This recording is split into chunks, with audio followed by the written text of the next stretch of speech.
Boa tarde a todos e todas, sejam muito bem-vindos a essa palestra, um evento, uma mesa redonda feita pelo Caixa, junto com os nossos queridos professores, com a professora Débora, o professor Batalha, a professora Elizabeth, a professora Denise, e também com a funcionária a doutora Laura Garcia. Eu agradeço muito por vocês estarem aqui para debater um tema tão importante, que tem tantos efeitos na faculdade, quanto o decreto municipal editado há 2 semanas. E antes de passar a palavra à professora Elizabeth, eu gostaria de trocar uma breve palavra com os alunos. É muito triste pensar que a nossa faculdade tem sofrido tantos ataques nos últimos meses, não dá nem para falar no último ano. O último ano seria se tivesse acontecido em dezembro. E mais triste ainda é ver os alunos, que são os maiores interessados, tão distantes dessa discussão, tão desinteressados. Vocês vão ser futuros profissionais do direito. A indiferença talvez seja a pior das coisas que se pode esperar de quem vai trabalhar com isso, quem vai trabalhar com vidas, quem vai trabalhar com defesa. Então, eu espero que vocês aproveitem o evento e procurem saber mais e lutar mais pela São Bernardo, porque talvez seja a sua graduação que esteja em xeque, ou coisas ainda maiores. Então, eu passo a palavra à professora Elizabeth, agradeço por estar aqui como moderadora do evento, apesar de não ser mais professora da casa, mas ainda continuar como coordenadora do NEPA. Muito obrigada. Obrigada, Bianca. Boa tarde a todos, alunos, antigos alunos, colegas. Eu agradeço o convite. Como disse a Bianca, eu sou professora aposentada, mas, como eu sempre digo para os alunos, nós saímos da faculdade, a faculdade não sai de nós. Então, é impossível não continuar vivenciando, para o bem e para o mal, as alegrias e os problemas da São Bernardo. Né? Então, eu agradeço muito essa oportunidade desse convívio com a minha faculdade, de 33 anos. Né? Então, eu tenho muito orgulho desses 33 anos passados nessa faculdade, tenho muito orgulho dos alunos, dos meus antigos alunos, e o que eu mais espero é que todos vocês que são alunos agora continuem tendo muito orgulho da instituição, porque a instituição só existe porque vocês existem. Ninguém é mais importante que o alunado dentro de uma instituição de ensino. Então, eu tenho certeza que vocês vão se interessar cada vez mais na manutenção desta instituição, que será sempre a sua casa. Bem, nós dividimos, na verdade, eu recebi a divisão, e vou procurar não falar muito, vou fazer um esforço para não falar muito, não? E os professores dividiram em temas, mas que vocês podem fazer perguntas e, havendo necessidade, oportunidade, faremos intervenções, todos nós aqui, porque estamos numa mesa redonda, e considerem-se todos vocês, alunos e antigos alunos, sentados em torno dela. Nós vamos começar com um aspecto muito importante que será destacado pelo professor Carlos Eduardo Batalha, que é o histórico destes problemas que a faculdade vem enfrentando vis-à-vis a prefeitura, isto é, a questão financeira, né? O controle das finanças da faculdade tem sido um ponto de embate, uma questão de embate há bastante tempo, e por isso o professor Batalha vai falar de uma retrospectiva histórica da Lei da Sangria, que é esta primeira grande evento desse histórico, não é? De interesse da prefeitura nas finanças da faculdade, até a Lei 6.949 de 2020, já declarada parcialmente inconstitucional, e a seguir também, dentro desse histórico, parando ou não parando para perguntas, o que trata o decreto e quais os seus pontos sensíveis. Então, é sempre um prazer ouvir o Batalha falar. Então, professor, nos brinde com a sua fala. Boa tarde a todas, boa tarde a todos, colegas, amigos. Alguns são alunos e também são amigos, né? da Direito de São Bernardo. É com satisfação que eu me coloco para o debate público, mais uma vez, aqui na faculdade. Eu acho isso muito importante. Tem a ver tanto com o fato de sermos uma instituição pública de ensino, como o fato de vivermos em um país que é um Estado democrático. Eu acho fundamental que a gente tenha esses espaços públicos, transparentes, para discussão de ideias, para apresentação de argumentos, tanto de um lado como de outro. E é nesse sentido que eu quis mesmo participar, né? Aceitei prontamente o convite que me foi feito pelo Caixa para voltar de novo a esse espaço, discutindo, como a professora Elizabeth apontou, problemas que a faculdade enfrenta em face da prefeitura, né? Eu, porém, também sinto o mesmo que Bianca colocou agora há pouco, né? Eu já estive me colocando à disposição para o debate público em dezembro. A gente fez um webinar, a gente fez uma live em dezembro para discutir a lei de dezembro. E agora, menos de um ano depois, estamos de novo aqui. É ótimo, numa instituição pública, estarmos sempre abertos ao debate, mas não é bom que o debate sempre gire em torno da mesma situação, como se a gente estivesse, como um objeto, girando em falso, sem que a gente possa seguir para frente. Então, existe uma satisfação de poder debater e aprender com todos que estão aqui, assim como existe claramente, né, um espírito público de querer realmente que a situação possa se resolver, mas ao mesmo tempo também existe um certo desgosto de que às vezes parece que nós não saímos do lugar, não é? E por isso mesmo, por causa desse desgosto, eu gostaria de destacar nessa parte histórica que a professora Elizabeth pediu que eu fizesse, que eu voltasse a retomar coisas até que eu já apresentei em dezembro. Eu gostaria dessa vez, ao fazer esse histórico, de destacar que essa sensação que a gente pode ter de tantos ataques, como a Bianca falou, de desânimo, até de desgosto, essa sensação, ela tem um histórico também. Ela é algo que acontece no tempo, ela não é uma permanente impressão da direita de São Bernardo. Ela é algo que tem a ver com o que a gente está vivendo de uns tempos para cá.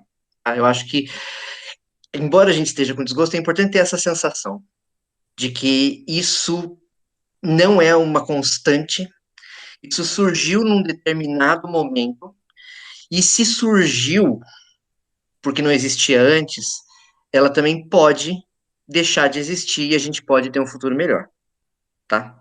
Essa sensação de desgosto, de repetirmos as mesmas coisas mais uma vez, ela pode acabar. E é nesse sentido que eu quero que esse histórico seja pensado, tá? Começo esse histórico lembrando a todo mundo o óbvio. A faculdade nasceu em outubro de 1964. Estamos falando de uma instituição pública de ensino que daqui a 3 anos vai completar 60 anos. Já não é nem cringe. Ela é uma senhora. Já tem quase 60 anos, uma senhora que merece muito respeito e que teve, durante muito tempo, um senhor respeito. Juristas muito importantes, não só do estado de São Paulo, mas do país, deram aula na Direito de São Bernardo. Formaram gerações da Direito de São Bernardo. Essas gerações que se formaram na São Bernardo, elas próprias acabaram também ganhando destaque na área profissional. Nós temos em várias instituições, não só na advocacia, no Ministério Público, na magistratura, em diferentes instituições, do Ministério Público em todos os níveis, estadual, federal. Durante gerações, esta faculdade contribuiu para a vida política e pública do Brasil, com pessoas que eram respeitadíssimas e que ainda continuam sendo referência das suas áreas, não? Eu não sou formado na Direito de São Bernardo, mas na faculdade na qual eu me formei, na Faculdade de Direito do Largo de São Francisco, na USP, dois dos meus professores não só tinham um vínculo direto com a Direito de São Bernardo, mas eles também davam aula na Direito de São Bernardo e se tornaram referência para além da USP e da Direito de São Bernardo. O professor João Alberto Del Nero, de Direito Civil, chegou a procurador-geral da USP e era professor de Direito Romano da Direito de São Bernardo. Foi por meio dele, aliás, que eu conhecia Direito de São Bernardo e, sabendo que o Del Nero trabalhava na Direito de São Bernardo, isso aumentou meu respeito pela instituição. Também fui aluno do professor Henrique Lewandowski. Não só eu, acredito que Denise aqui também, não? Que também era professor da Direito de São Bernardo, ao mesmo momento em que era professor nosso lá na São Francisco, e que hoje está no STF, numa cadeira que alguns até dizem que é uma espécie de cadeira cativa da Direito de São Bernardo, porque não é o primeiro ministro da Suprema Corte do país que veio da Direito de São Bernardo, é o terceiro. Nós tivemos 3 ministros do STF vindos da Direito de São Bernardo. Quantas faculdades, inclusive instituições públicas do Brasil, podem dizer o mesmo? Quantas instituições públicas do Brasil podem dizer que já tiveram autoridades, referências de ensino jurídico, dando aula, referências da área jurídica se formando, e ainda por cima ocupando esses postos, que são fundamentais, postos de poder mesmo do país. Isso tudo faz com que a faculdade seja uma referência institucional, sabe? Eu acho que eu quero começar meu histórico lembrando disso. A faculdade é uma senhora de quase 60 anos que tem uma imagem de referência de instituição no Brasil. Hoje, depois que o ensino público, o ensino geral, o ensino superior, perdão, se expandiu a partir dos anos 90, ela não é só referência de instituição pública, ela também é referência de mercado, como vocês podem encontrar pelo site da faculdade, que faz referência à qualificação da faculdade no RUF e em várias avaliações públicas que a gente tem, exame de ordem, etc. Então, ela é uma referência de mercado também, e ela também é uma referência pessoal, como vocês mesmos podem ver pelo próprio site da faculdade de novo, onde tem um item chamado memória, onde eu não sei se as pessoas de vez em quando clicam ou não, mas é bom clicar para ver como essa faculdade gera lembranças e realmente vira a casa das pessoas. Mas, para além disso, para além de ser uma referência de mercado e uma referência pessoal, a Direito de São Bernardo é uma instituição. É uma instituição de ensino público como poucas no país na sua área. E, por causa disso, claro, o que a gente sempre espera é que, diante de toda essa história e de tudo que já houve de contribuição para o país, a faculdade seja devidamente respeitada, ouvida, dignificada. Não? A dignidade da instituição é como parte da nossa dignidade, não? Então, a gente sempre espera isso. E eu acho que, de certa forma, isso sempre foi reconhecido, não? Tanto que a instituição, a Faculdade de Direito de São Bernardo do Campo, ela, originalmente, claro, tinha um vínculo muito próximo com a prefeitura quando ela foi criada, mas aos poucos, com essa história, ela foi conquistando na prática independência didática, independência financeira, independência administrativa, num ponto em que, lá nos anos 90, quando eu vim a conhecer a Direito de São Bernardo, graças aos professores da São Francisco, que respeitavam e trabalhavam na faculdade, a referência que eu tive foi justamente, olha, é uma instituição ótima, é uma instituição que se mantém sozinha. Lá nos anos 90, ela conseguiu conquistar essa estabilidade, até mesmo financeira, conseguiu conquistar uma posição que permite que ela realize um vestibular junto com o da PUC de São Paulo, que não é qualquer vestibular. Então, a faculdade tem uma história ascendente. Professor, Pois não? desculpa, só porque está se falando da memória, eu acho que não se pode deixar de mencionar o nome do professor Eduardo Botalo, que Sem foi dúvida. meu professor na São Francisco e que me apresentou a São Bernardo e foi diretor dessa faculdade, o grande responsável por essa profissionalização e por essa estabilidade e respeitabilidade no mercado. Eu acho que a memória dele merece essa Sem referência. dúvida, sem dúvida.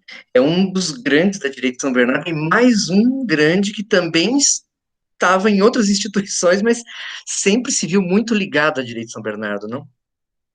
Professor Botalo, professor Pimenta. Eu acho que a faculdade ela tem um histórico que às vezes não está nem no site da faculdade, sabe? Eu estou contando isso de cabeça aqui para vocês, fazendo uma espécie de testemunho, porque eu até mesmo tive dificuldade de, pelo site da faculdade, encontrar essa reconstrução da história institucional da direita de São Bernardo. A gente tem lá o reconhecimento de mercado, que é fundamental, sem dúvida nenhuma. A gente tem um item de memória pessoal, em que ex-alunos dão também o testemunho deles, de como foi a experiência deles na direita de São Bernardo. Mas, além disso, além dessa dimensão pessoal e dessa dimensão mercadológica, econômica, existe também uma dimensão pública, política, de relevância para o país, de contribuir para a história da nossa comunidade enquanto Brasil. A direita de São Bernardo tem uma contribuição para o direito brasileiro. É sempre bom lembrar disso, né? Ela não é simplesmente oferta de curso para a pessoa se formar e ganhar o diploma. Ela tem, na sua história, uma história ascendente, e, claro, imagino, não foi uma história fácil, não foi uma história em linha reta, deve ter tido idas e vindas, mas é uma história ascendente de consolidação de uma instituição pública relevante para o país, que, portanto, tem que ser respeitada. Ora, o que eu testemunhei quando eu entrei na Direito de São Bernardo como contratado, em 1997, foi isso também. Eu testemunhei uma etapa desse reconhecimento público, dessa importância. As pessoas, de alguma forma, davam valor à faculdade e a faculdade conseguia continuar a sua trajetória ascendente, né? Cada vez que eu me lembro de professores da Direito de São Bernardo, me vem também, coincidentemente, professores que foram meus professores de São Francisco. É realmente uma quantidade enorme. Pensem nisso, né? Fala-se muito da UTS, fala-se muito do Largo de São Francisco, mas muitas das pessoas que estavam lá davam aula lá e também na Direito de São Bernardo. Me lembrei agora do professor Campilongo também, que chegou, inclusive, a participar de uma proposta de projeto pedagógico para a Direito de São Bernardo no começo dos anos 2000. Essa é uma trajetória ascendente. É uma trajetória de uma instituição que cada vez mais vinha se tornando um centro de excelência na oferta do seu trabalho e levar a discussão do direito no Brasil adiante. Até que, e aí é que eu acho que começa mesmo historicamente um certo desgosto, lá em 2004, justamente no momento em que a faculdade está ascendendo com autonomia didática científica, autonomia administrativa, autonomia financeira, justamente nesse momento lá em 2004, questões também financeiras ligadas ao município da Direito de São Bernardo começaram a ser diretamente trazidas para nós. Problemas vinculados à administração municipal começaram a ser trazidos para a Direito de São Bernardo, com a lei da sangria, que, de alguma forma, legitimava a transmissão do dinheiro da faculdade para a prefeitura em nome de um convênio para a construção do prédio novo. Nesse momento, eu me lembro até que um dos professores chegou a comentar que o que nós estávamos assistindo naquela circunstância era um fenômeno inédito, não só no Brasil, mas na história da humanidade. Por quê? Porque era um caso único em que uma instituição de ensino estava sendo chamada para resolver problemas financeiros do executivo de uma cidade. Em geral, o movimento é o contrário. O movimento é a instituição de ensino pedindo ajuda para poderes, para outros órgãos. Mas na Direito de São Bernardo, naquele momento, começou uma inversão.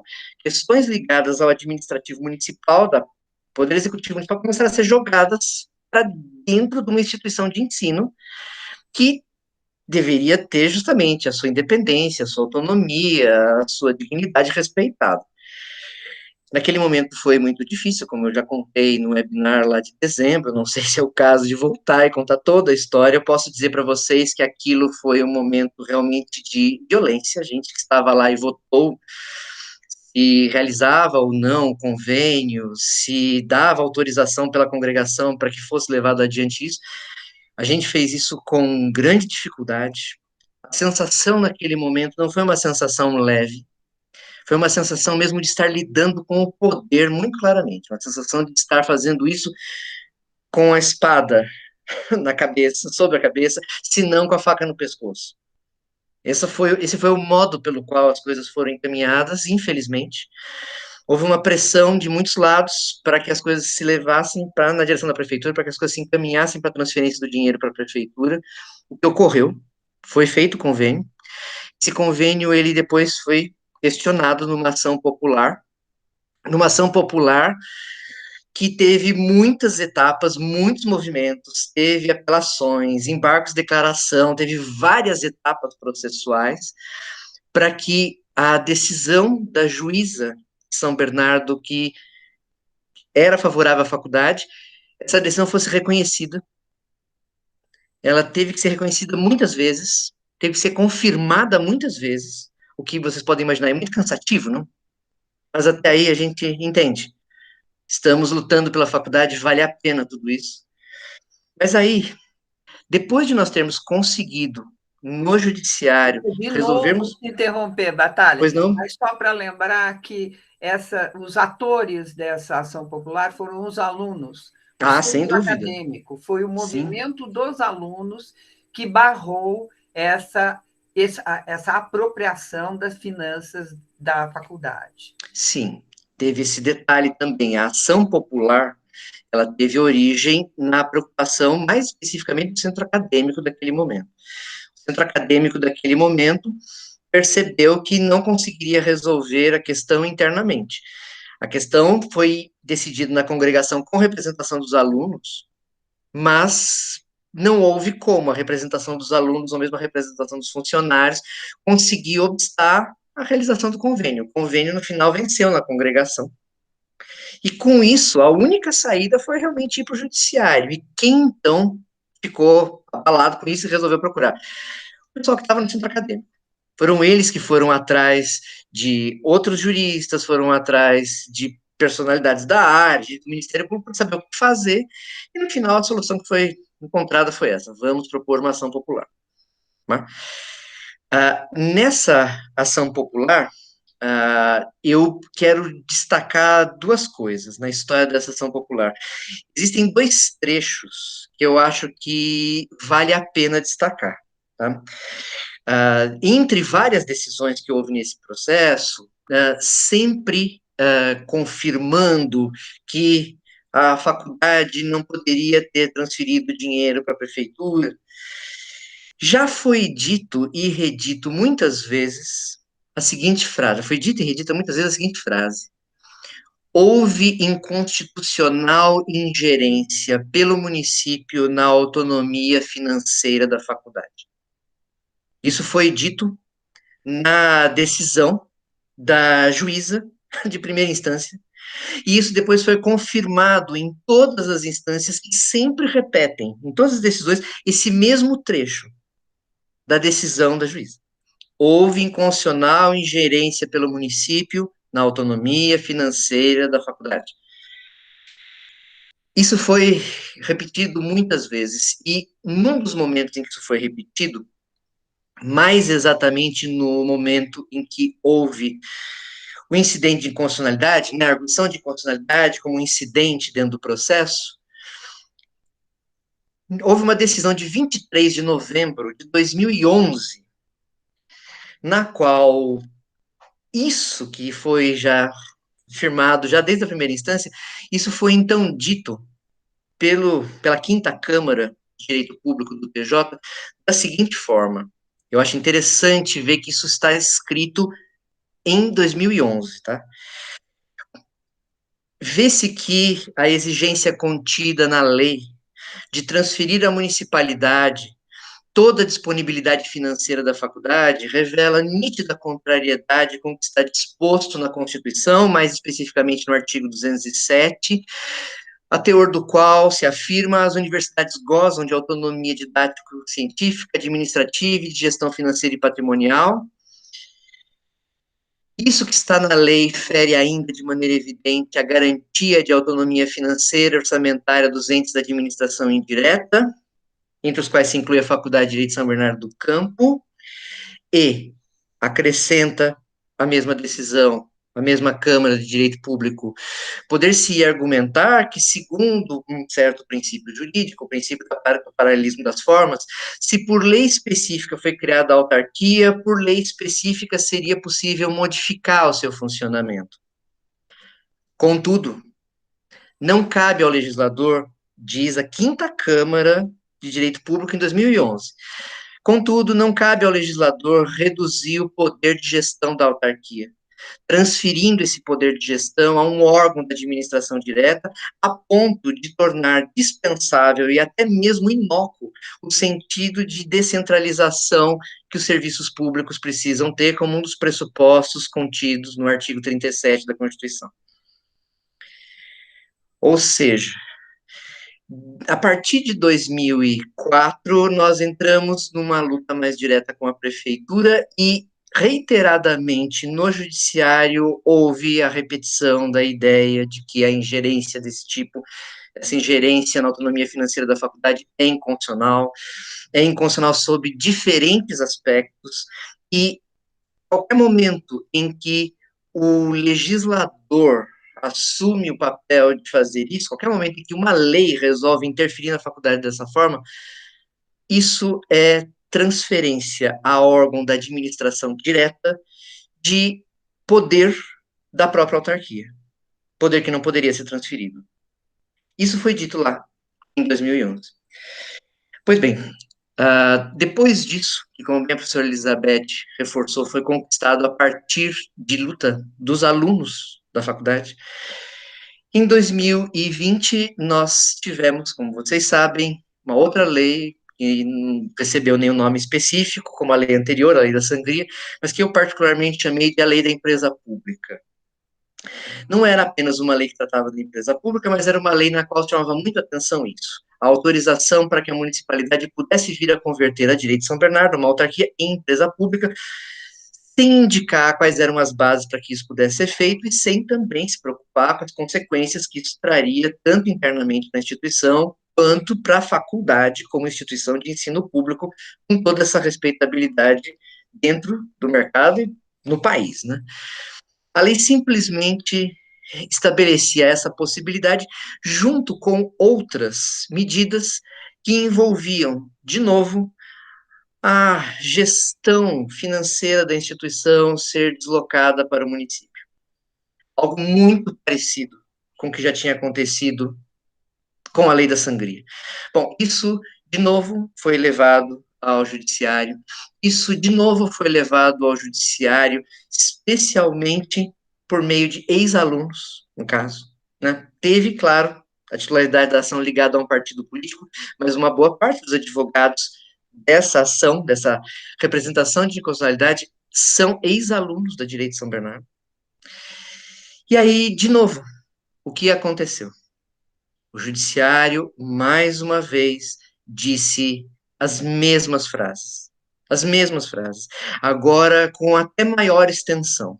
Houve maior elaboração no sentido de referências à jurisprudência, maior elaboração no sentido de referências à doutrina, uma decisão para consolidar mesmo o entendimento que já tinha sido afirmado antes, né? E que supostamente já poderia ser considerado concluído a partir de 2011.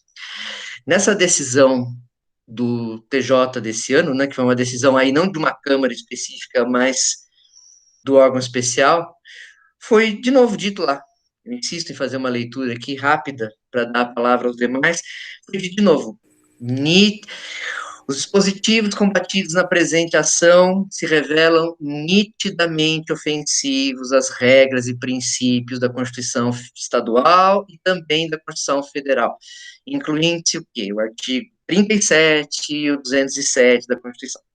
mesma situação. No que diz respeito à análise, né, da lei de dezembro, foi, claro, discutido a questão do artigo 3º, o artigo que fazia menção à possibilidade da prefeitura transformar a faculdade numa empresa pública. Uma parte do acórdão do TJ trata exatamente desse aspecto da lei da empresa pública. O terço final, né, se a gente pudesse dividir o acórdão do TJ em 3 partes, o terço final ele trata disso, ele trata do artigo 3º, né, deixando claro que existe nessa possibilidade uma afronta não apenas à autonomia da instituição, mas desrespeita também princípios típicos da administração pública e se torna algo totalmente indevido, porque para que nós possamos prestar ensino público no Brasil, as formas adequadas são a da autarquia, das fundações. O acórdão, ele destaca isso no seu terço final, mas boa parte do acórdão, que foi prolatado em 30 de junho, é para tratar do artigo 1º. Isso é importante que seja visto. O acórdão fala da empresa pública, sem dúvida nenhuma, mas ele fala isso em 1/3 da argumentação. 1/3. Uma outra parte, que é quase metade da argumentação do acórdão de junho, reforça o que já foi dito, que se trata de uma ingerência indevida na autonomia financeira, mas ele faz questão também de dizer que, além da questão de interferência indevida, incondicional na gestão financeira e patrimonial, houve um enorme desrespeito à autonomia didático-científica e à autonomia financeira da instituição, especialmente porque havia a possibilidade de inserir novas áreas de ensino nas competências da autarquia municipal. O acórdão manifesta isso. Ele coloca isso, inclusive, em sublinhado. O acórdão, então, do TJ agora repete o que foi dito lá em 2011, repete. Mas ele repete reforçando que a questão não é só transferir o dinheiro, a questão é o risco de descaracterizar a instituição de ensino tal como ela se consolidou nesses mais de 50 anos. E para isso é apresentado, como eu já disse, doutrina, jurisprudência, para confirmar que realmente o que está em risco agora é um pouco mais. É realmente a manutenção do passado da Direito de São Bernardo e o próprio futuro da instituição enquanto instituição superior de ensino público de direito no Brasil. Quando isso foi divulgado na imprensa, isso até foi dito, bom, agora o TJ de São Paulo termina de vez com a questão, né? Eu me lembro de que na imprensa saiu uma notícia dizendo que o TJ, com esse tipo de decisão, tinha barrado definitivamente, de uma vez, numa das manchetes do jornal tinha isso, TJ barra de uma vez as pretensões da municipalidade com relação à faculdade. Mas, embora isso tenha aparecido, no mesmo dia 30 de junho, no mesmo dia em que houve essa decisão do TJ, no mesmo dia foi aprovada uma nova lei na Câmara, vinda por iniciativa da Prefeitura. Para quê? Para, de novo, mexer na Direito de São Bernardo, de novo, insistir não diretamente na questão financeira, mas insistir numa reestruturação da autonomia didático, científica, na autonomia administrativa, de novo criando uma situação de subordinação, de alguma forma, da faculdade à prefeitura. Essa lei depois foi publicada, né? Ela foi publicada no dia 16 de julho, ela está vigente, e essa lei, como se não fosse suficiente, né, ainda foi acompanhada de um decreto agora de 5 de agosto, que, pela via agora do decreto, aí sim veio de novo a ingerência financeira. Ou seja, depois do que já parecia consolidado em 2011 e depois do que parecia reforçado em junho agora de 2021, em menos de 2 meses nós estamos de novo na mesma situação em que, de um lado, há um risco à instituição, em termos da sua organização, né?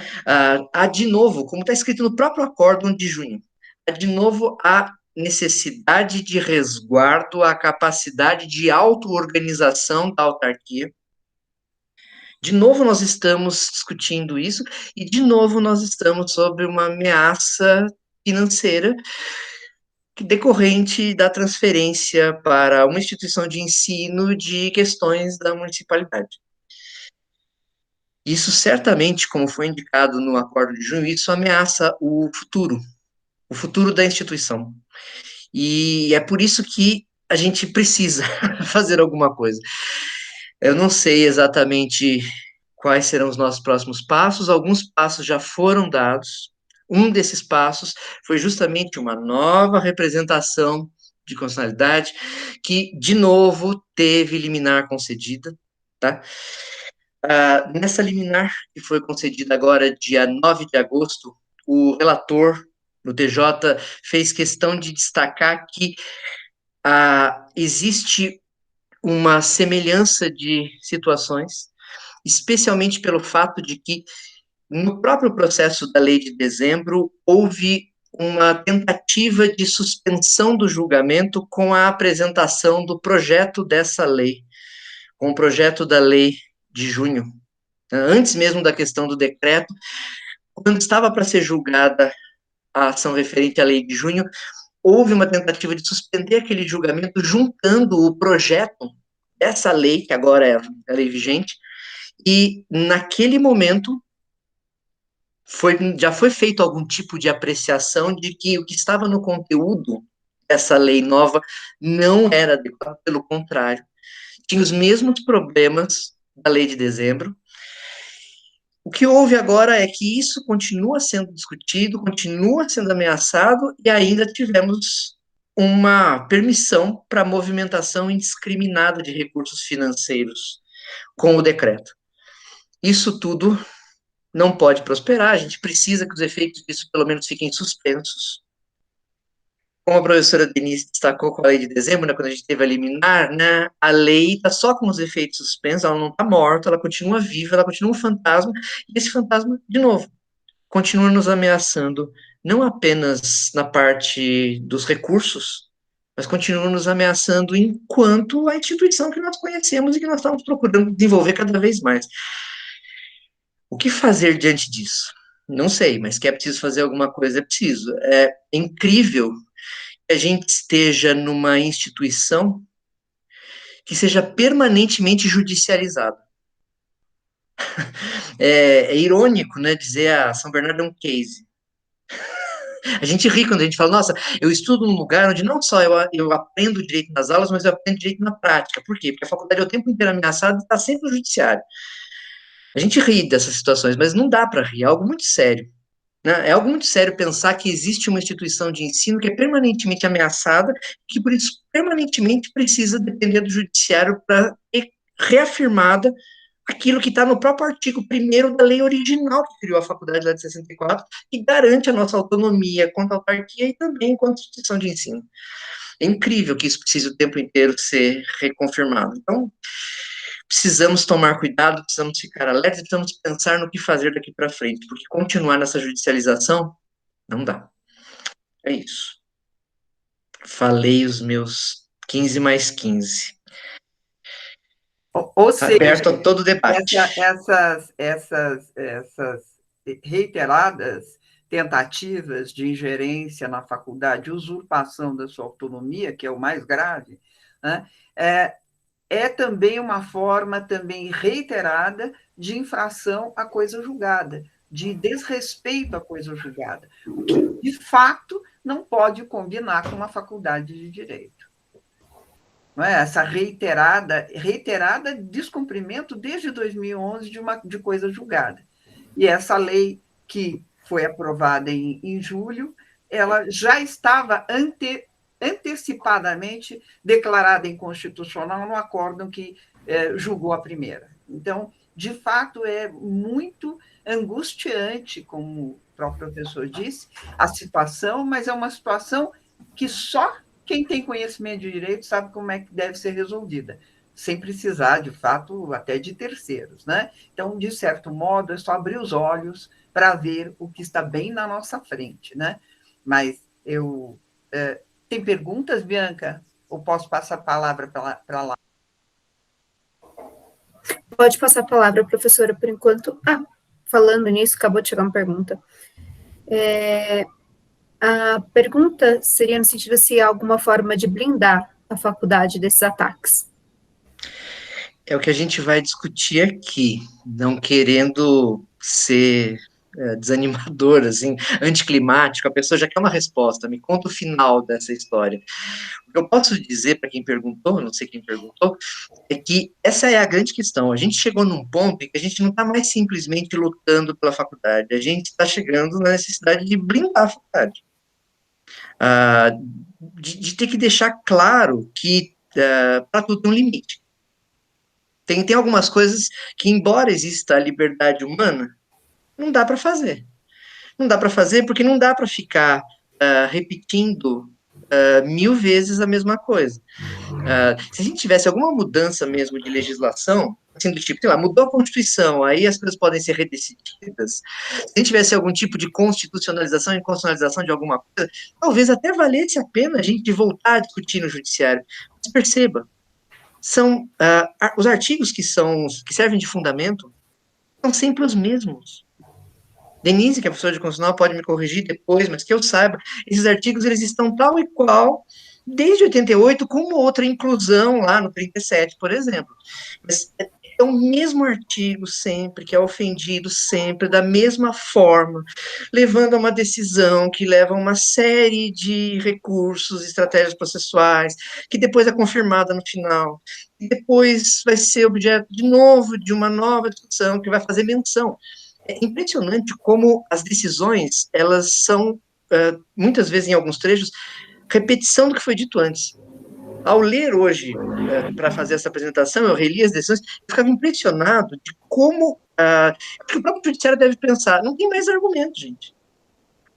Eu faço de novo minhas as palavras que já foram feitas pela juíza Có, pela mesma Câmara na decisão anterior, depois agora, pelo órgão especial do TJ. O pessoal sempre faz referência ao que foi falado antes, no sentido de, gente, nós já discutimos isso, com base nos mesmos artigos. É quase como se, assim, como a Elizabeth apontou, como se não existisse a coisa julgada. Sim. É como se não existisse o Instituto da Coisa Julgada. Podemos sempre voltar por alguma outra porta. Então, a gente não está simplesmente discutindo esta lei, este decreto, o dinheiro que foi embora. A gente está discutindo agora a instituição. É tão difícil construir uma instituição, gente. Mas no Brasil, é tão difícil. E isso foi conseguido em São Bernardo. Isso foi conseguido por gerações antes de nós. Para que a gente possa guardar isso para gerações que virão, é preciso fazer algo. A gente não pode ficar o tempo inteiro na beira do abismo, com a casa caindo. É isso. Batalha, se me permite, Sempre. a impressão que eu tenho é que num período se discute tudo isso, ao trânsito em julgado, daí mudam-se os atores, não temos mais a mesma direção, não temos mais a mesma prefeitura, não temos os mesmos procuradores, e daí as pessoas perdem esse histórico jurídico. E quando elas perdem esse histórico jurídico, daí alguém fala assim, e a faculdade de Direito na hora da necessidade?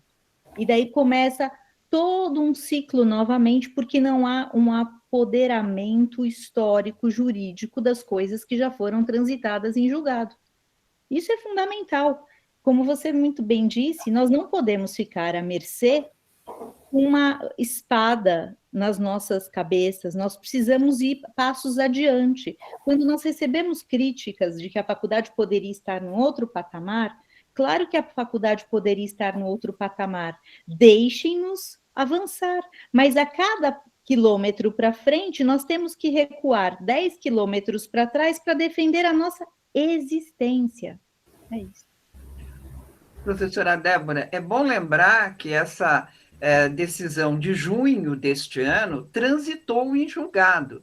E, apesar disso, os mesmos autores promulgaram uma nova lei que só enfeita, mas faz exatamente a mesma coisa, rouba a autonomia administrativa e educacional, não é? E ainda esse decreto que veio reforçar. Mas é bom lembrar que temos uma coisa julgada que foi desrespeitada pelos mesmos atores. É a mesma Câmara, é o mesmo prefeito. Toda a razão. Né? E nós estamos discutindo de novo contra uma coisa julgada. Bem, e vale lembrar também que o desrespeito à coisa julgada pode ser apurado como crime de responsabilidade. Né? É gravíssimo ferir a coisa julgada. É gravíssimo. E nós sabemos mais do que ninguém que é gravíssimo. Nós que estamos numa faculdade de Direito, não é? Mas o mais grave de tudo é o que vai tratar a Laura, que são os impactos financeiros destas leis e deste decreto na atualidade para o futuro da Faculdade de Direito de São Bernardo do Campo. A doutora Laura Viana Garcia é funcionária da faculdade, durante muito tempo esteve no departamento mesmo de finanças, né? E tem uma leitura muito importante, que, aliás, ensinou a todos nós, não é? Sobre as consequências financeiras desse decreto, da lei que o antecede desse decreto. Com a palavra, Laura. Gente, boa tarde a todos e todas, né? Para mim é uma honra estar aqui, ter esse espaço aberto aqui com gente tão muito mais aqui sábia do que eu, né? Eu tenho a experiência prática da faculdade, eu sou especialista também em gestão e políticas públicas, e eu assumi a seção de finanças em março de 2009, e eu estive à frente da seção de finanças da faculdade até fevereiro de 2019. Então, foram 10 anos ali à frente do orçamento. E quando eu me deparo com essas leis, com esses decretos, com tudo isso, eu acho que a minha dor é maior do que a de todos, porque é a dor de quem conhece o orçamento profundamente, né? A gente conhece todas as implicações, a gente conhece cada detalhe de cada receita que ingressa, de cada despesa que sai, e é muito impactante, chega a ser desesperador. Então, eu acho que antes de falar um pouquinho do impacto, eu só queria deixar assim, esclarecimento para a maioria, porque muita gente tem uma impressão de que a faculdade ela é mantida com recursos da prefeitura, né? Então, a Lei Municipal 1251 de 64, que foi a lei que atribui o regime jurídico à faculdade, ela estabelece ali quais são as fontes quais são as receitas da autarquia, né? Então, ela coloca ali 6 espécies de receitas e denomina como taxas escolares, que seria uma das receitas, mas que, na verdade, é um nome impróprio, porque o que a gente pratica aí são preços públicos, né? E algumas outras receitas que, na verdade, são quase que insignificantes. A gente pode dizer que, majoritariamente, a faculdade ela sobrevive com os recursos próprios, ela sobrevive com a arrecadação das receitas que vêm dos alunos, né? E existe também arrecadação de receitas de dívida ativa, existe o pagamento do acordo, a gente vai especificar um pouquinho mais para frente cada uma dessas receitas, mas para que fique bem claro, porque muitas vezes eu fiz atendimentos até a pais de alunos, né, que eles não se conformavam muito pelo fato da faculdade cobrar a mensalidade ser pública, mas é uma faculdade que se mantém com os seus próprios recursos, então é por isso que é necessário essa cobrança, é por isso que é necessário toda essa questão que envolve a parte financeira da faculdade. Então, para a gente falar um pouquinho dos impactos, eu vou falar também do orçamento de 2021. Então, a faculdade ela é um ente público, ela se sujeita às normas de direito público, ela tem personalidade jurídica de direito público, então ela está subordinada a toda aquela legislação que implica a lei de responsabilidade fiscal, a lei de licitações, todas as leis que são aplicáveis à administração direta, que é a prefeitura, se aplica à faculdade também. Nós somos servidores públicos, né, existe concurso público, é todo o mesmo regramento. Então, pela lei de responsabilidade fiscal, ela estabelece ela estabelece o equilíbrio orçamentário como regra. Então, o que ela coloca? Ela tem 4 pilares. Então, sempre, todas as vezes que eu precisei tomar alguma decisão, essa parte de direito financeiro, ela envolve muita legislação.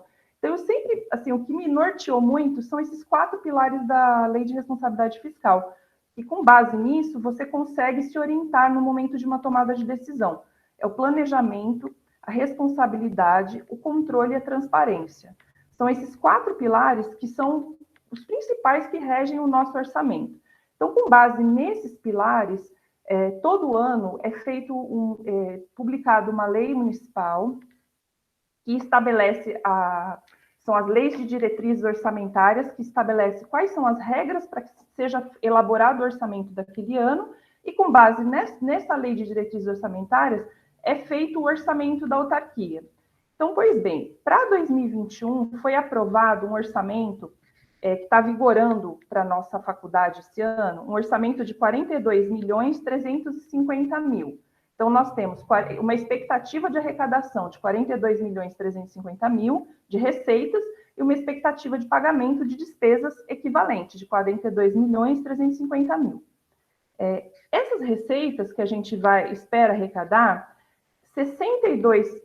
cerca de 62% dessas receitas, elas são provenientes de mensalidades ou de qualquer atividade que seja vinculada ao aluno. Então, não necessariamente somente as mensalidades, mas, por exemplo, os preços públicos que se pagam no Centro de Apoio ao Aluno, os cursos de pós-graduação, uma inscrição para um concurso público, uma inscrição para um curso de férias, tudo isso é vinculado à atividade do aluno, que a gente chama uma receita de serviço, e toda essa arrecadação que vem do aluno é praticamente 62%. Então, ela se mantém com 62% de receita que vem desse serviço que ela presta, né? A outra parte do orçamento, então eu vou falar as 3 principais receitas que são fora essas que são provenientes dos alunos.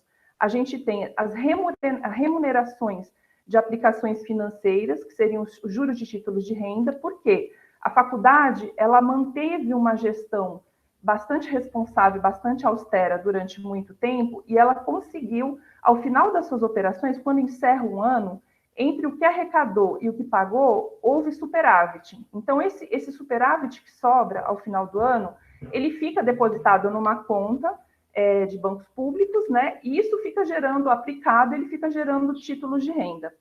Para 2021, a expectativa de arrecadação de receitas com juros de título de renda é de 3.342.000. Então, isso aí seria quase 8% do nosso orçamento, somente receitas de juros de títulos de renda. Fora isso, a gente tem uma outra arrecadação que é de dívida ativa, juros e multas, que corresponde a praticamente 11% do nosso orçamento. E a gente tem também as receitas orçamentárias, que seriam esse pagamento intra-orçamentárias, que é o pagamento do acordo dessa dívida da prefeitura, e a expectativa de recebimento de 7.700.000, aproximadamente, né? Então, o que acontece? Nós temos ali todo um orçamento montado, né? Então, o que primeiro me preocupou? Vou falar somente em relação ao decreto, mas depois eu vou dar uma pincelada também naquela lei municipal que é a anterior, que é a Lei 6987, que, assim como esse decreto, ele, vamos dizer assim, me escandalizou, esse último decreto. A lei municipal, ela me preocupou demais. Apesar de muitas pessoas terem ouvido coisas positivas sobre essa lei, ela ter sido, de uma certa forma, colocado como uma solução, eu vou tentar colocar para vocês o porquê que ela não é uma solução, essa lei municipal. Ela, na verdade, ela para mim, ela me quis me parecer que ela era uma forma disfarçada de... Saiu? Ok?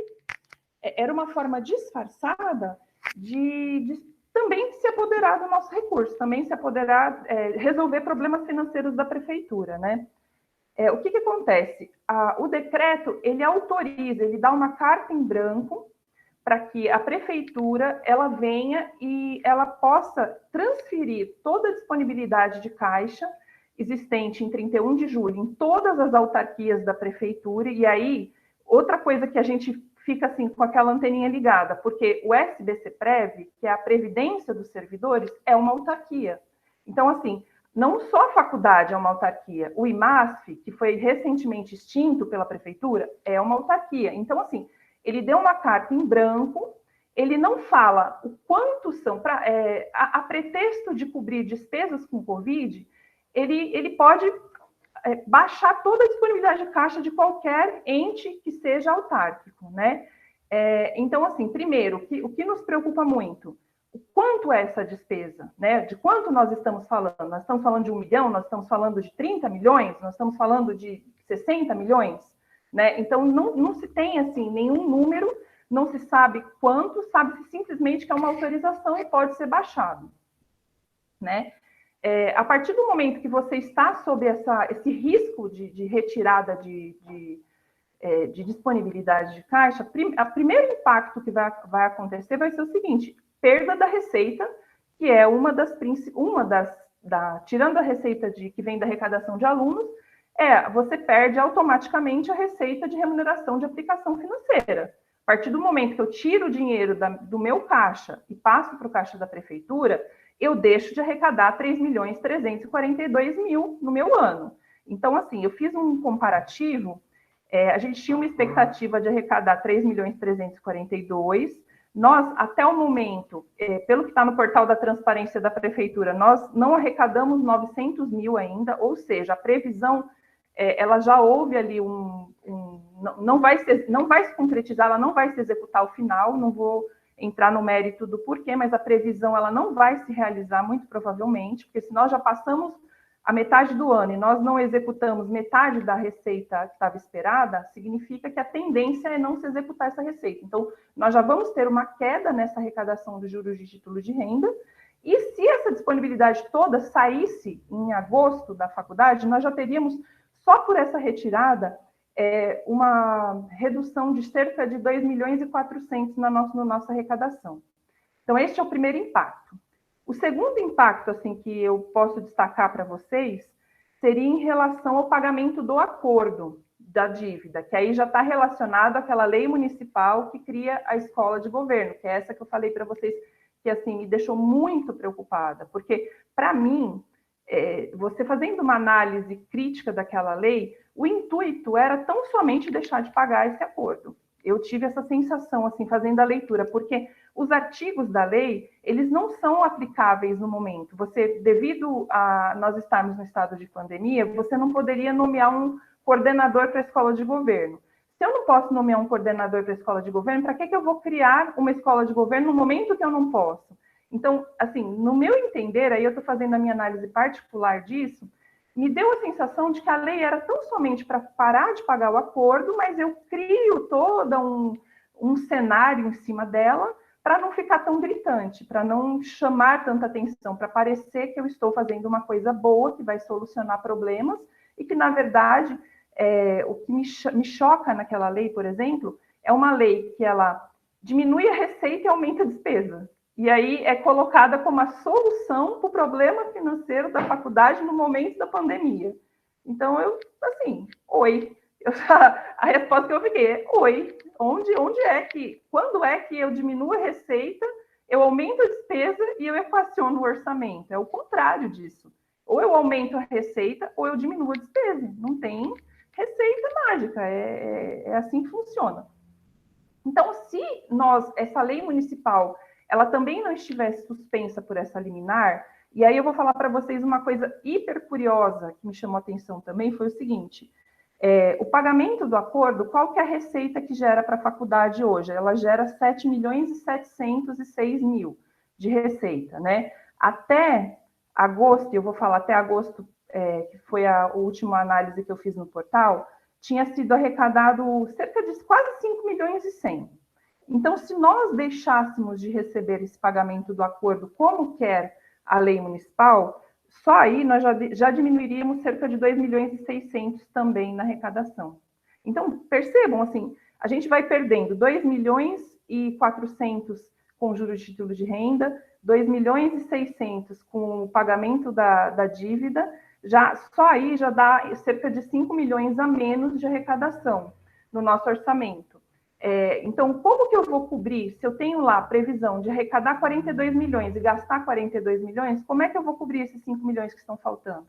E se eu tenho já uma previsão de arrecadação mais baixa, o orçamento está no portal da transparência. Um qualquer dia, se alguém quiser ou se tiver interesse, eu explico como é que faz para olhar ali. Até eu ia falar assim, quem fez a pergunta, como a gente pode blindar a faculdade? Eu entendo que a gente blinda quando a gente se informa, quando a gente toma coragem, se organiza, porque aí eu vou fazer uma crítica, agora eu vou abrir um parêntese aqui, que acho que está dando meu tempo também, vou fazer uma crítica aos servidores.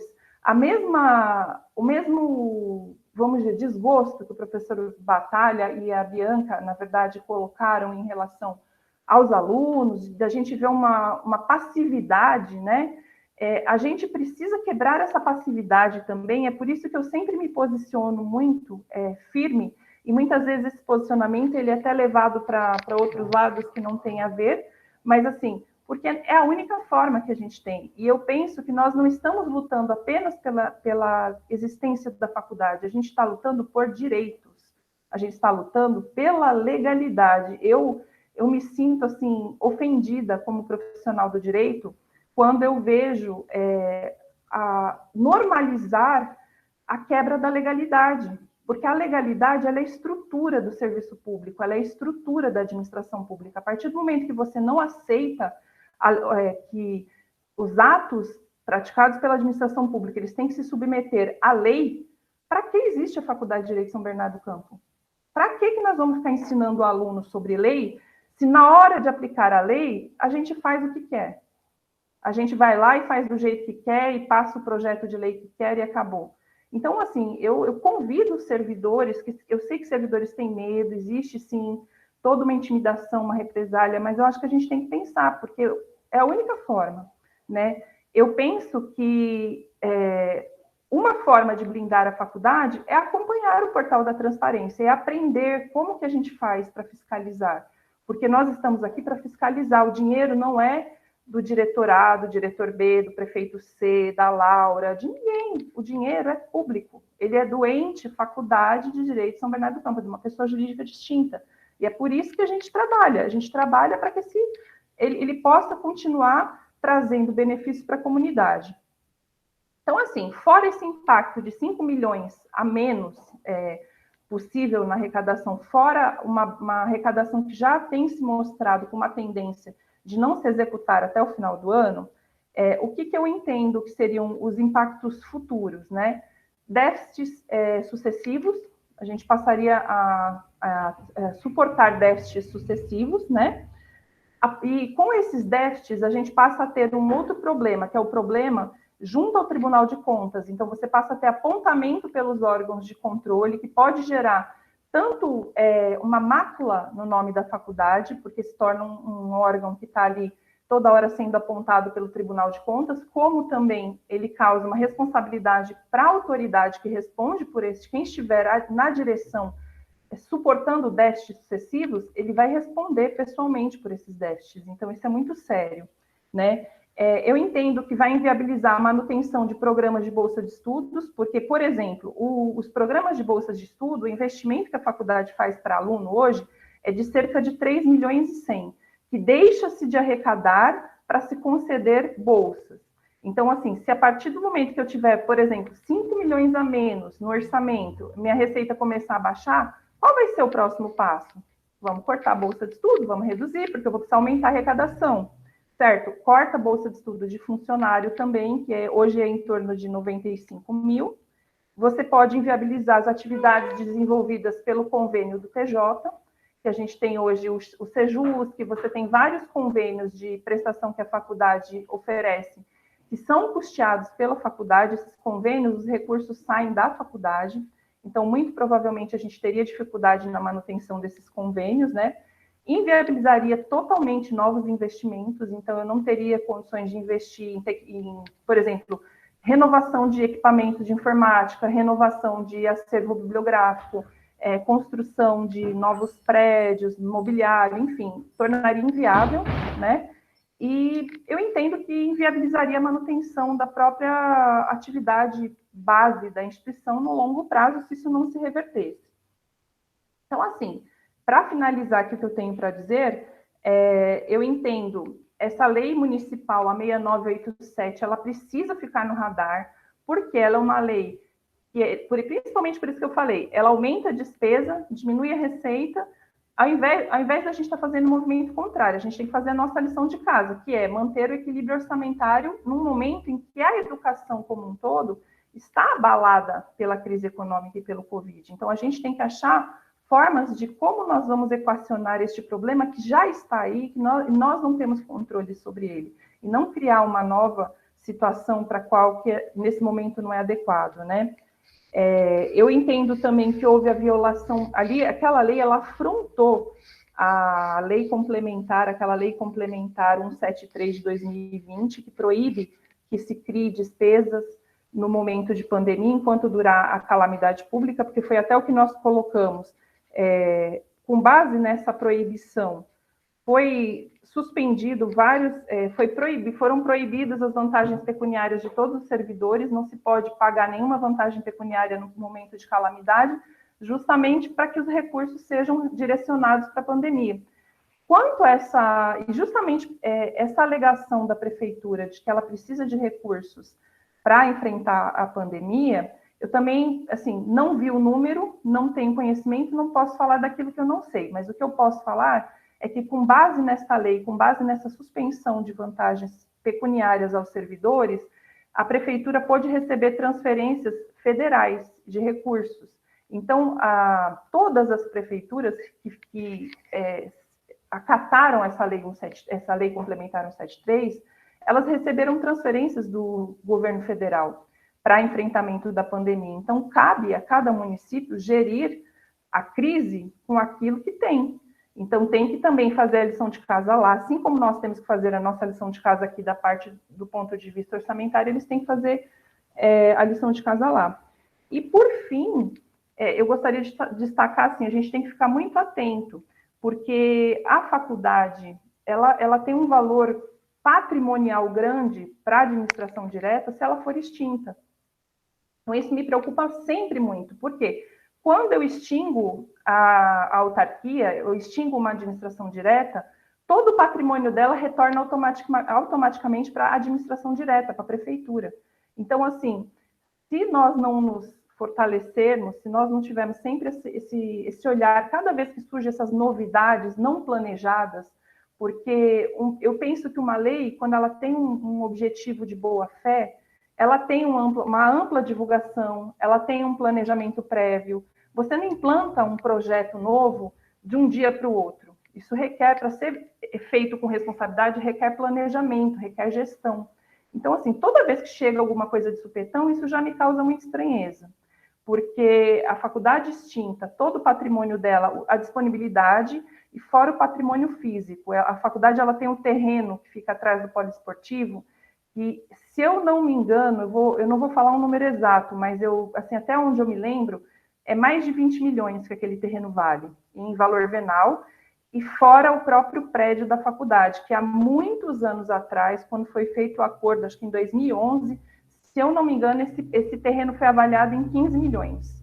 Então, assim, para vocês ficarem, cada vez que vem novidade, lembra disso. Todas as outras autarquias foram extintas. Por quê? Justamente porque o patrimônio retorna para a administração.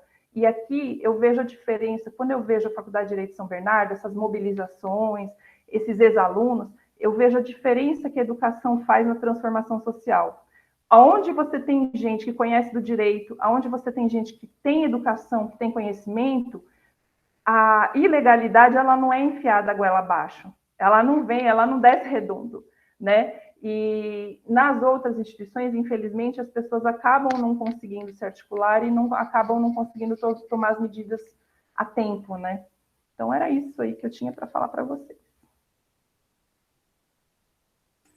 Muito obrigada, Laura. Lembrando que nós tivemos uma queda de arrecadação de mensalidades, né, por conta da pandemia. Sim, exatamente. Então, já existe uma situação que é da crise, né, que nós temos que equacionar justamente por conta de toda essa dificuldade que as pessoas estão enfrentando. Então, eu já tenho um desafio enorme como vencer, né? Como vencer a queda, como vencer o problema social que nós já temos no momento, como eu consigo equalizar isso, né? Atingir a minha finalidade social, manter o meu orçamento, aonde que eu vou cortar de despesa? Nós estamos no meio de uma obra, de um investimento, eu não posso parar aquilo no meio.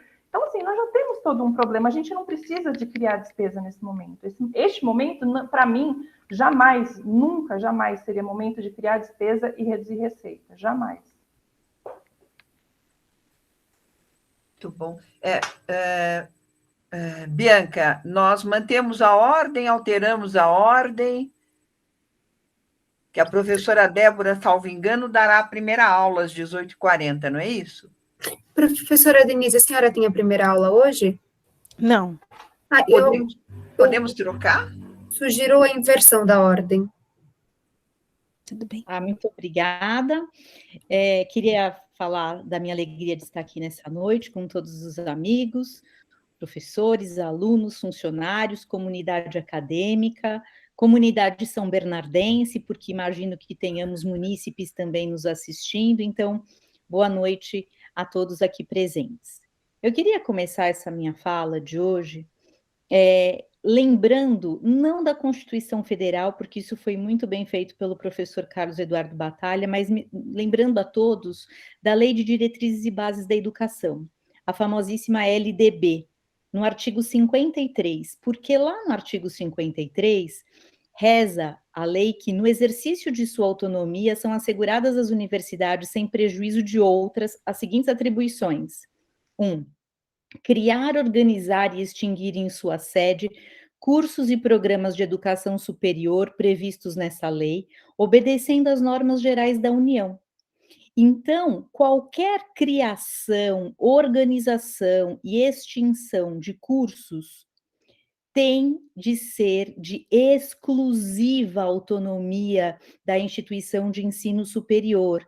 Não pode haver em conjunto com a prefeitura, em conjunto com qualquer outro ente. É atribuição da autonomia universitária da nossa casa. Em segundo lugar, fixar os currículos de seus cursos e programas. Portanto, gente, autonomia universitária é isto. Quem cria currículo e quem cria o programa é a Direito São Bernardo, mais ninguém. Isso não se pode fazer conjuntamente. Se nós temos uma lei que cria isso em conjunto, essa lei é ilegal. Gente, isso é uma lição básica de direito. E vejam, eu não estou falando de um julgado de 2011, eu estou falando de uma lei federal de 1996, Lei de Diretrizes e Bases da Educação. Depois, lá no inciso 8, aprovar e executar planos, programas e projetos de investimentos referentes a obras, serviços e aquisições em geral. Mais uma vez, isso é atribuição exclusiva da nossa faculdade, não deve e não pode ser feita em parceria com nenhum outro ente público. Depois que eu me lembrei da Lei de Diretrizes e Bases da Educação, agora sim, agora eu vou aqui seguir de fato ao que eu havia me proposto falar. A minha fala seria a última, então eu fiquei de fazer uma reflexão com os amigos a respeito do que esperarmos, né? Que, na verdade, é aquela pergunta que foi feita, a primeira pergunta, né? E aqui, daqui para frente? Bem, da parte do governo, fica evidente que há uma vontade de se apropriar dos valores pertencentes à faculdade de Direito, né?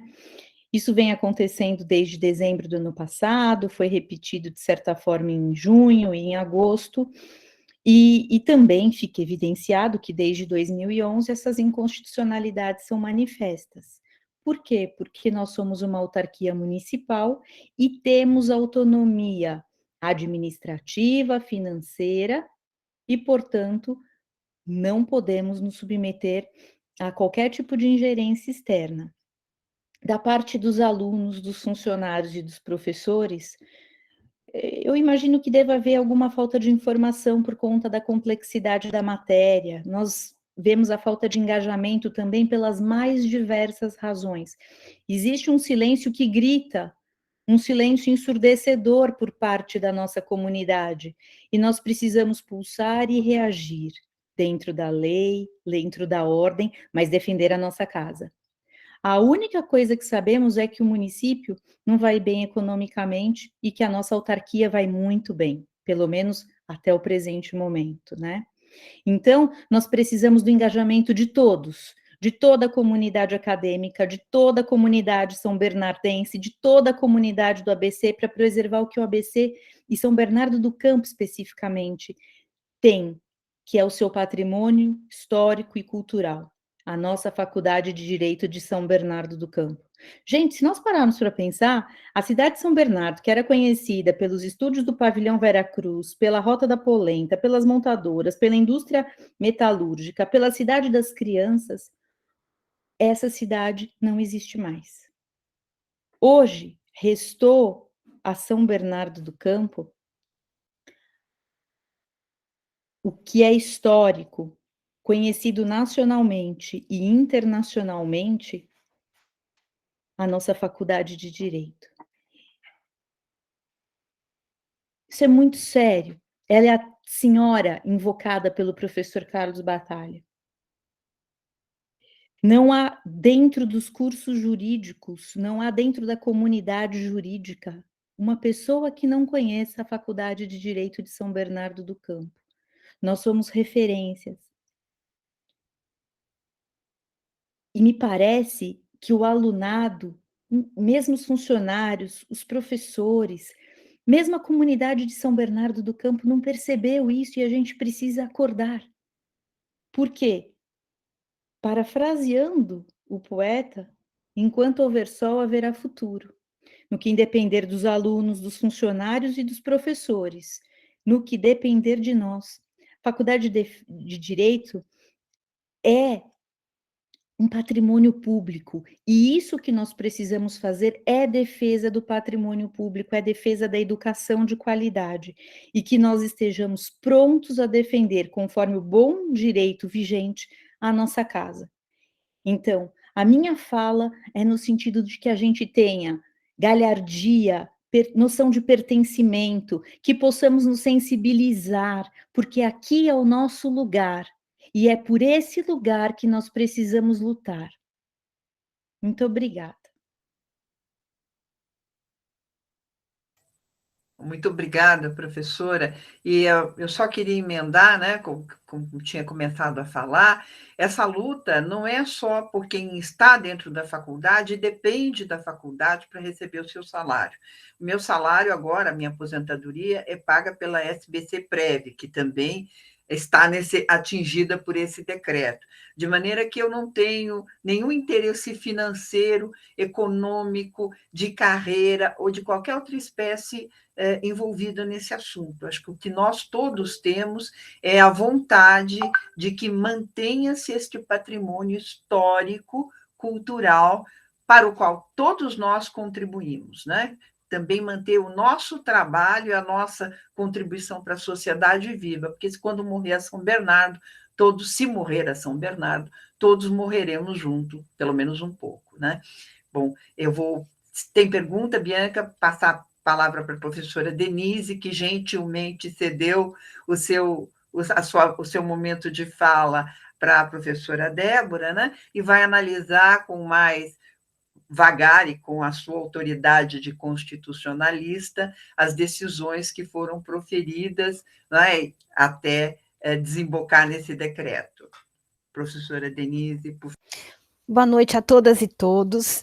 É uma alegria estarmos todas juntas e juntos aqui para falar de forma transparente e ter um diálogo, né, sobre o que está acontecendo.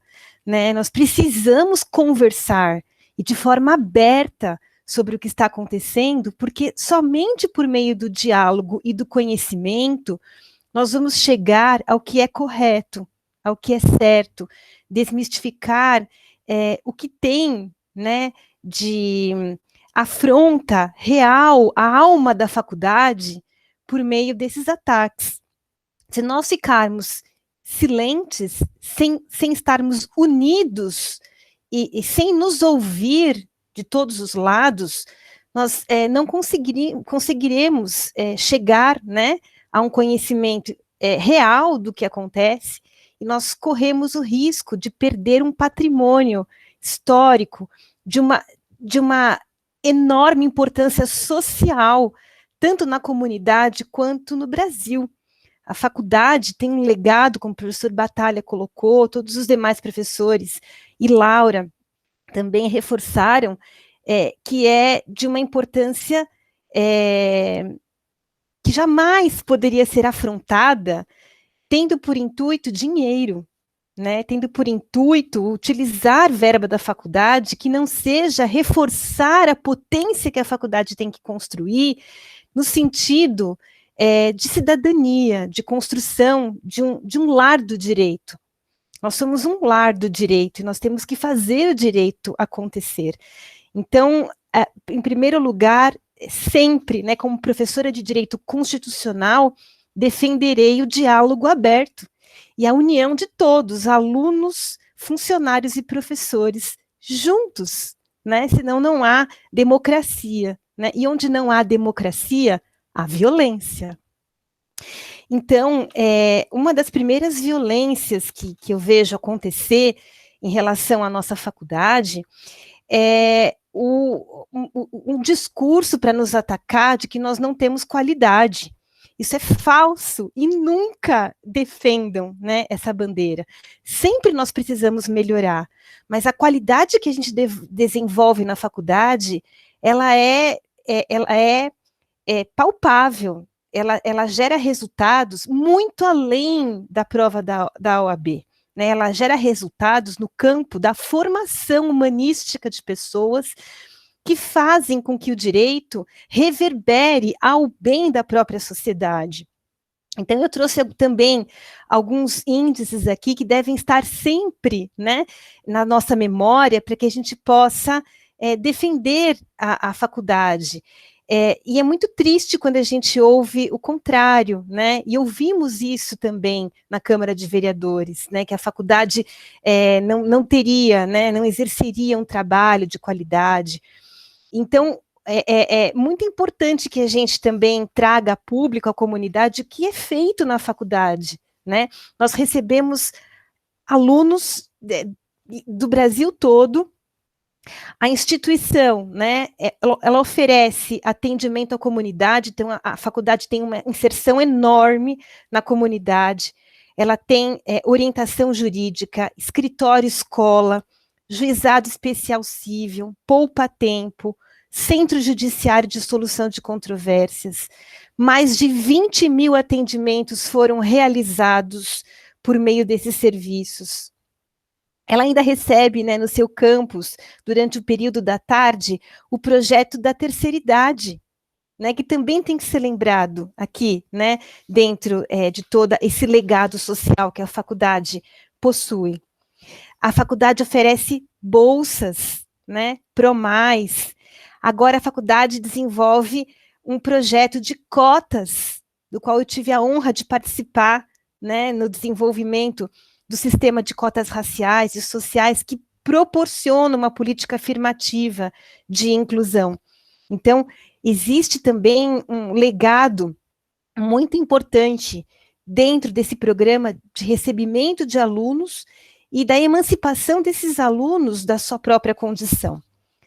Nós também, né, temos quase 3 mil alunos envolvidos em diversas atividades, competição de arbitragem, lembrando o trabalho da professora Elizabeth, cinema e direito, júri simulado, painéis de iniciação científica, núcleos de estudo permanente, núcleos, eu aqui organizo o núcleo de pesquisa na área de direito da criança e do adolescente, do qual orgulho muito, né, de trazer esse tema em debate com todos os alunos e alunas, oferta de atividades extracurriculares, que não são só para alunos do direito, mas que também atingem a comunidade.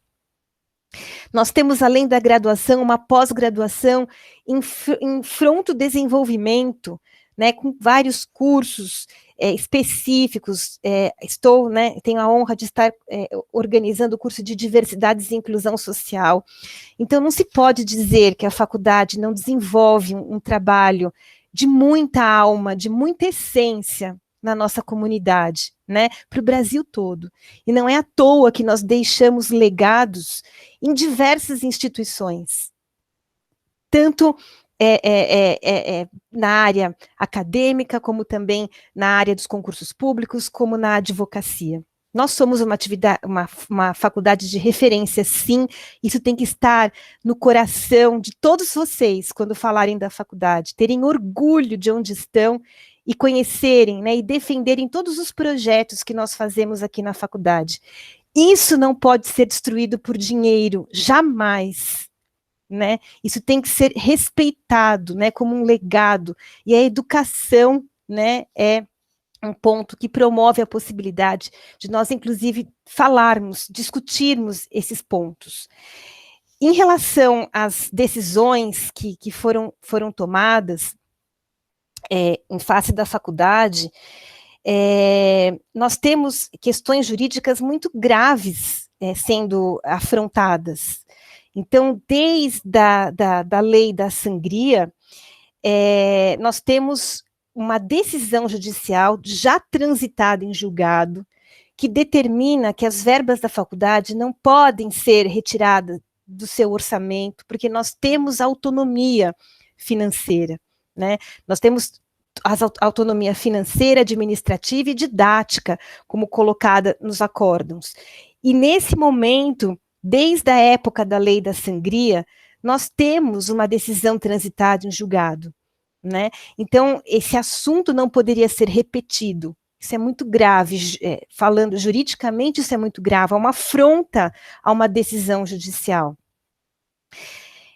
Quando a gente perpassou, agora em 2020, a Lei 6.949, foi a primeira lei, né, que o professor Batalha chamou da Lei da Empresa Pública, nós também conseguimos, por meio da proteção do Tribunal de Justiça, por meio de uma representação de inconstitucionalidade, uma decisão muito favorável a nós, que reforça 2 pontos importantes.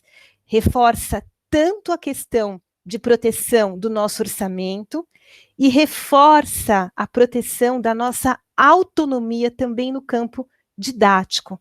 Então, a gente tem uma decisão que nos traz essa blindagem. Então, eu acho que a blindagem já está aí, né? Nós temos uma proteção jurídica em decisão transitada em julgado, e não é qualquer decisão, é uma ação que discute constitucionalidade, né?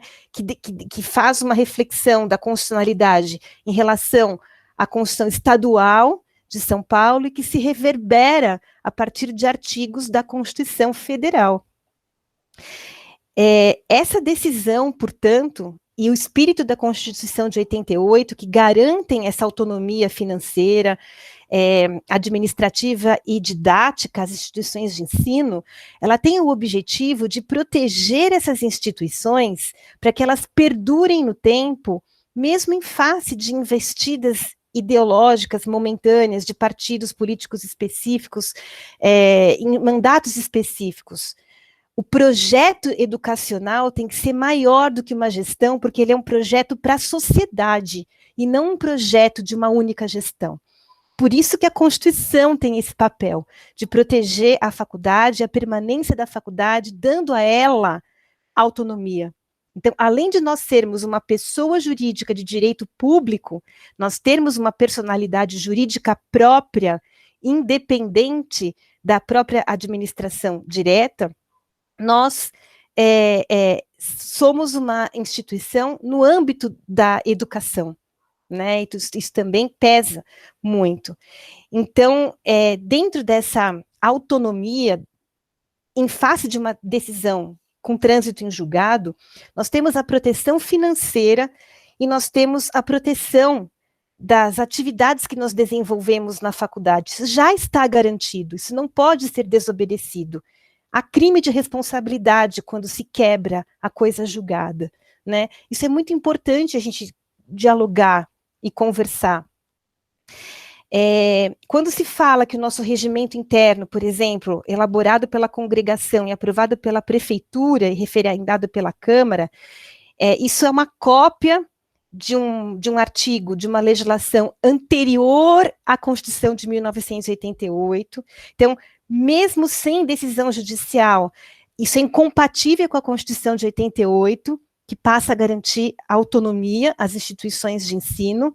Então, além dessa relação de incompatibilidade com a Constituição de 88, ainda nós temos uma decisão judicial que ainda reforça essa autonomia. Então, todos os atos que sejam realizados em face da faculdade devem referendar, devem fazer valer as decisões que estão, né, colocadas na coisa julgada, nas decisões judiciais.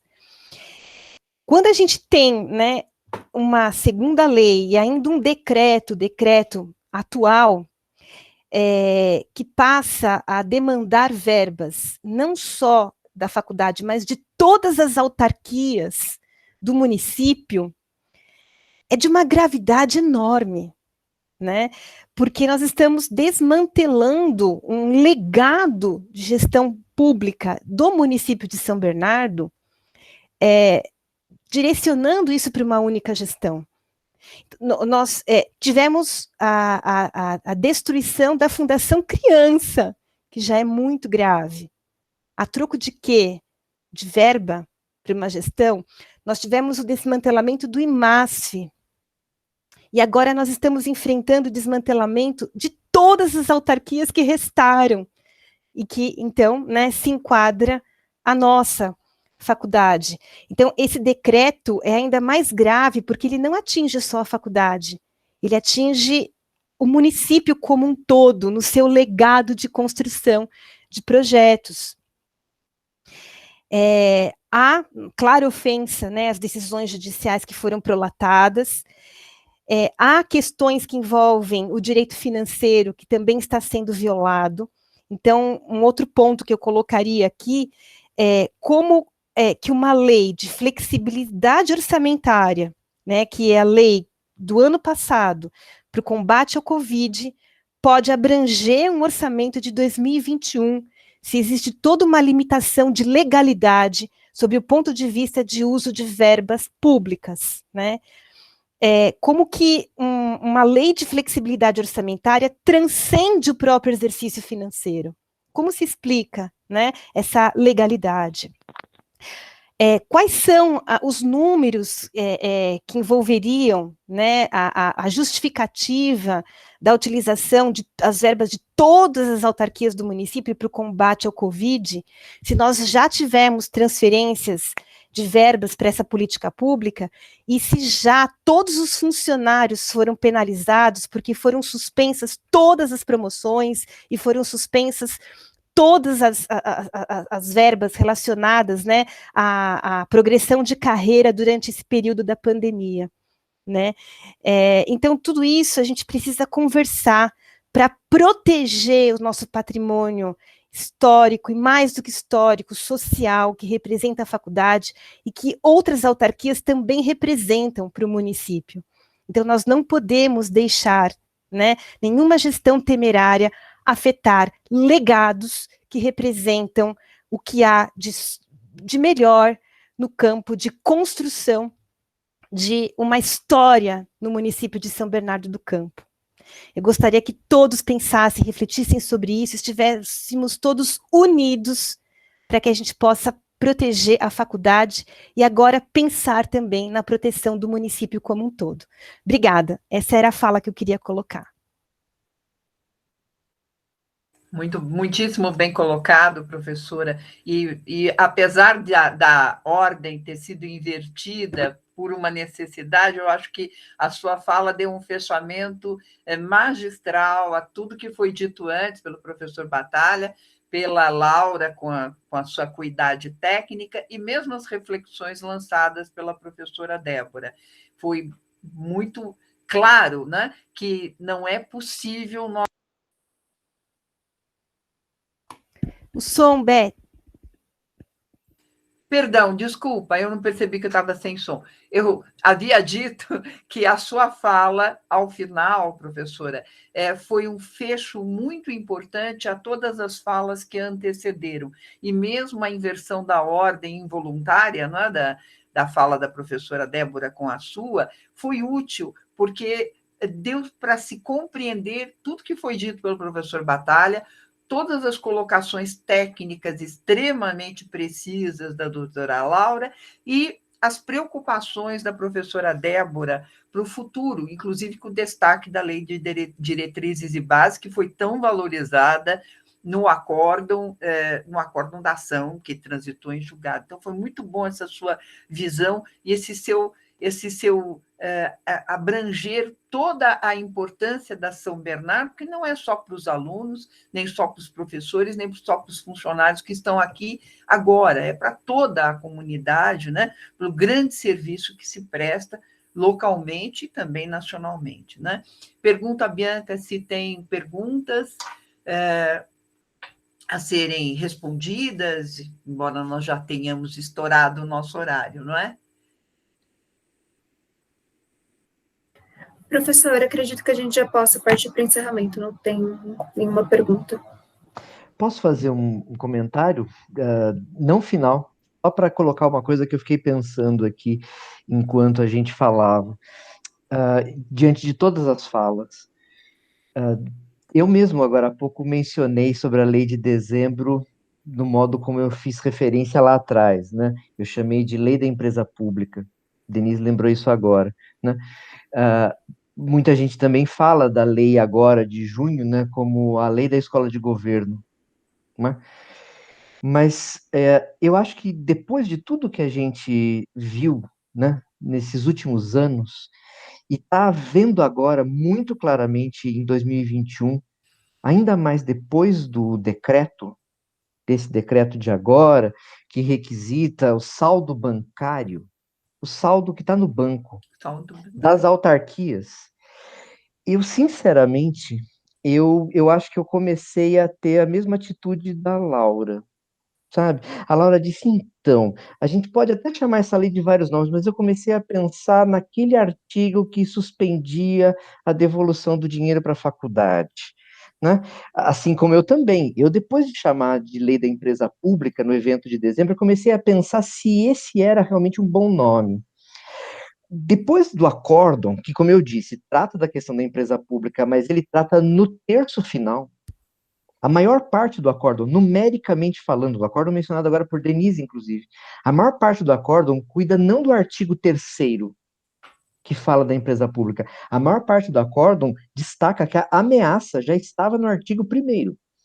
No artigo 1º, por aspectos não só financeiros, mas por ingerência mesmo na administração da faculdade, relação de subordinação, ameaça à parte didático-científica.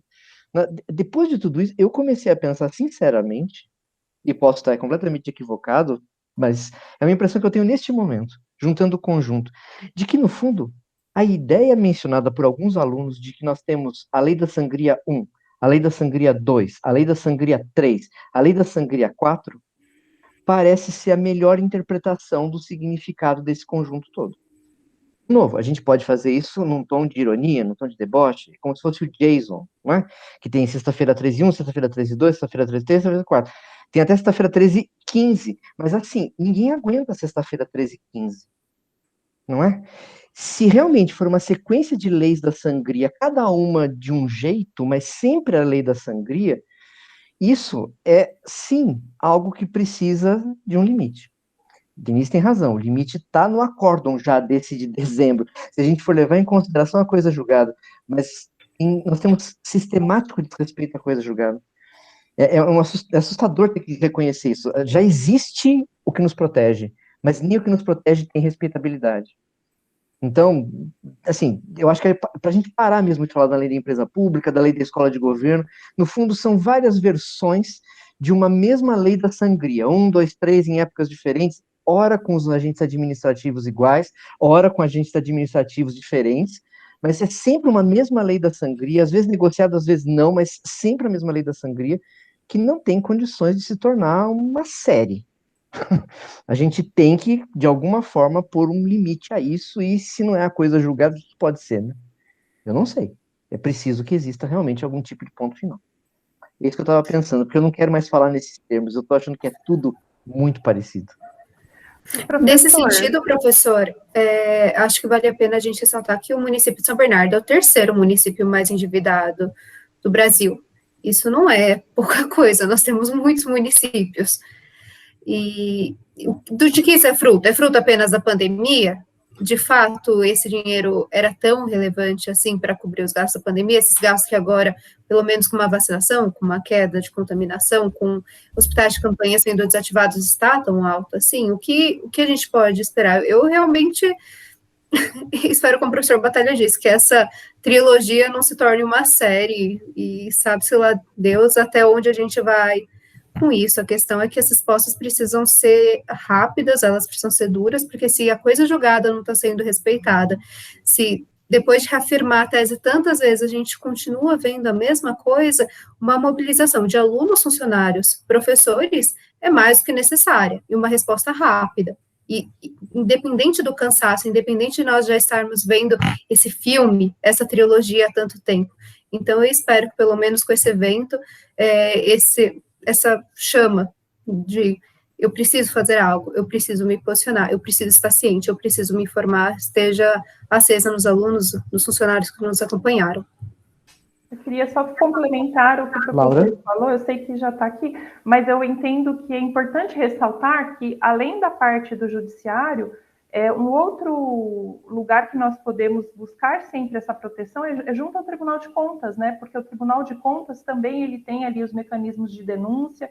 Então, a partir do momento que nós aprendemos a acompanhar pelo portal da transparência toda a execução do orçamento, toda essa parte orçamentária, você começa a ter mais clareza em possíveis situações em que aquilo ali pode estar saindo daquela finalidade, que são aqueles 4 pilares. Então, acho que a gente sempre tem na cabeça os 4 pilares da Lei de Responsabilidade Fiscal, que são os mais importantes, que é o planejamento. Tudo que vem sem planejamento, veio goela abaixo, sem diálogo, a gente já tem que acender um alerta ali e tentar buscar qual que é a essência do ato mesmo. Acho que é isso. Me permite, eu gostaria de, nessa linha da Laura, lembrar que as mobilizações são uma das formas mais lídimas, mais claras de democracia. Neste final de semana, eu assisti um documentário em que se tratou da leitura da Carta aos Brasileiros pelo professor Goffredo da Silva Teles, lá no Largo São Francisco. Aquilo foi uma mobilização que levou a carta, não foi o Goffredo que escreveu porque sonhou e escreveu. E aquele momento histórico foi o momento que deflagrou o movimento de reconstitucionalização do nosso país. A nossa faculdade tem que ter movimentos deste teor, porque é um patrimônio histórico tão importante quanto é o legado da democracia.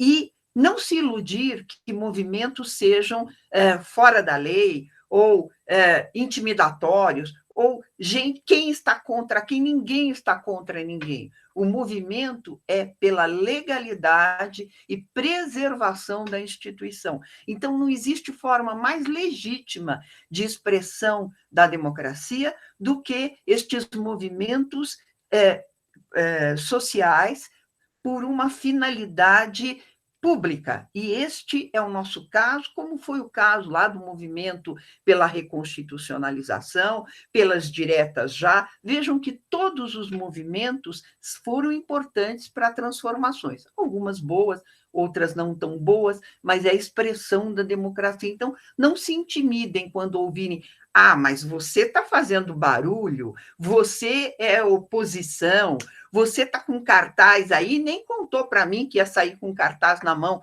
Esta é uma das mais legítimas formas de defesa da democracia, que é o governo feito do povo e pelo povo. E, portanto, essa é a forma de participação, dentre muitas outras. Não se limita a voto e não se limita a qualquer outra forma digamos, formal. Forma formal é ótimo, né? Mas, enfim, não é só ir no judiciário. O movimento dos alunos, dos funcionários, da comunidade são-bernardense é a forma, inclusive, mais eficaz do que a decisão judicial, mas é o nosso último resguardo. O judiciário é sempre o último resguardo da legalidade. Felizmente, tem funcionado. Bom, eu devolvo a palavra. Já estourei o horário faz tempo, mas acho que isso é muito importante, como ir ao portal da transparência, ir reclamar nos órgãos competentes, ir se mobilizar para expor a nossa convicção e o nosso desejo de preservar a nossa instituição. Chega. Podemos encerrar, então, Bianca? Professora Denise, Batalha, aula. Então, agradeço novamente, Bianca, pelo convite, fiquei muito honrada de ser lembrada e agradeço muito a palestra dos colegas, todos os colegas, né? Cada um com a sua contribuição fundamental, e cumprimento muito particularmente a Laura pela sua valentia, determinação em não se deixar abalar e firmar-se nas suas convicções. E cumprimento todos os alunos na pessoa da Bianca Aze aqui presente. Vai embora, senão vou chorar. Tchau, gente. Vamos mobilizar, vamos pensar na faculdade. Boa noite, tchau, tchau. Boa noite, abraço a todos, abraço a todos. Boa noite. Obrigado pela oportunidade. Tchau, tchau. Obrigada. Tchau, tchau.